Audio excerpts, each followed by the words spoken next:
Sinabi ni Apostol Santiago, "Mga kapatid, huwag kayong magsalita ng masama laban sa isa't isa." Ayon kay Apostol Pablo, ang pagsasalita ng masama ay pagsasalita ng galit, puot, pag-aaway, at paninirang puri at ng lahat na masama. Idinagdag pa niya, "Itakwil ninyo ang lahat ng mga ito: galit, puot, masamang pag-iisip, panlalait, at maruming pananalita mula sa inyong bibig." Hindi tayo dapat magsalita ng masama laban sa isa't isa, sapagkat ang nagsasalita laban sa kapatid o humahatol sa kanyang kapatid ay nagsasalita ng masama laban sa kautusan at humahatol sa kautusan. Ngunit kung ikaw ay humahatol sa kautusan, hindi ka na tagatupad ng kautusan kundi isang hukom.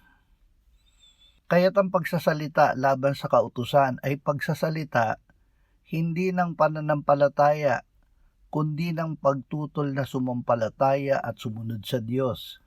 Ito ay paghatol laban sa Diyos. Ang tinutukoy na kautusan ay ang kautusan ng pag-ibig. Sinasabi ng kautosang ito na mag-ibigan tayo sa isa't isa.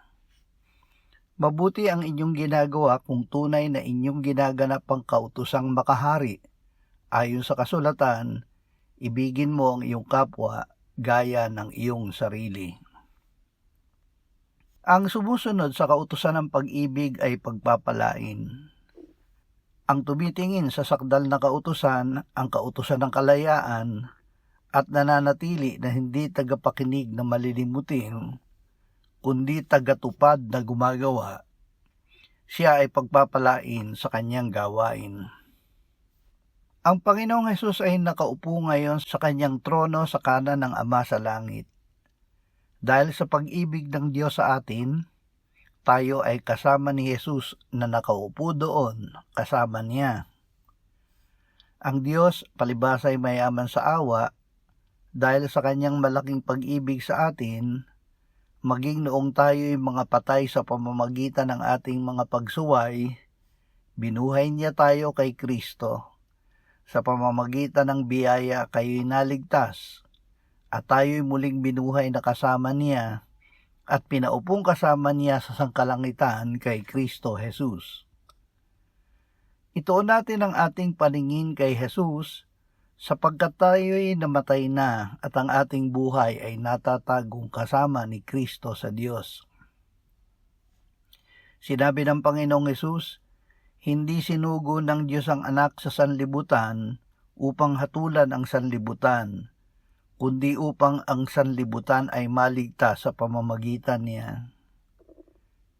Sa halip na tayo ay hatulan, ang Diyos ay nahabag at nagpatawad sa atin sa pamamagitan ng Panginoong Hesus. Gayon din ang ating gawin. Maging mabait tayo sa isa't isa, mga mahabagin, nagpapatawad sa isa't isa, gaya ng pagpapatawad sa atin ng Diyos kay Kristo. Tanging sa paraang ito natin mararanasan na tayo ay nasa Diyos at ang Diyos ay nasa atin.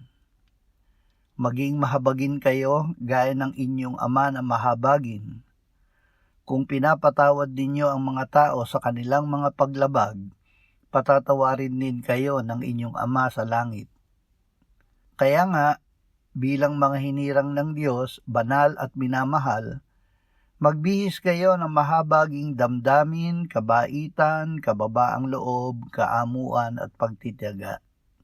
Pagtiisan ninyo ang isa't isa, at kung ang sino man ay may reklamo laban sa kanino man, magpatawad kayo sa isa't isa. Kung paanong pinatawad kayo ng Panginoon, gayon din naman ang gawin ninyo.